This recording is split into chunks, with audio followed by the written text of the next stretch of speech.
week is the week of joy. You know what can rob your joy quicker than anything? It's when you are caught up in what everybody else thinks about you.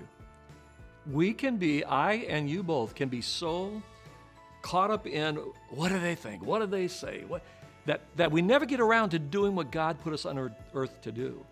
When you think about the Christmas story, you think about Mary and Joseph, teenagers, and they're engaged to be married, and then all of a sudden she shows up pregnant. Uh-oh.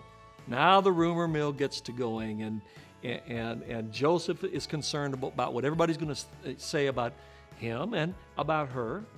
But then the angel of the Lord appears to him and says, Joe, you have to understand, this lady is being used by God. And I want you to be used by God as well.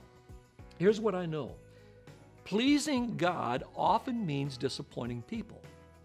That's what Joseph and Mary had to do. They had to disappoint other people in order to please God. And becoming obsessed with what people think about me is the quickest way to forget what God thinks about me, right?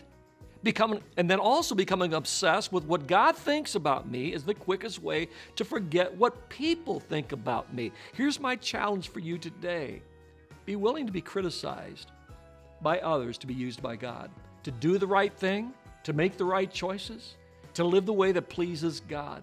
Extraordinary acts of God often start with ordinary acts of obedience. Today, walk in obedience to God and care what He thinks about you, not what everybody else thinks about you. On this, the Lord's Day.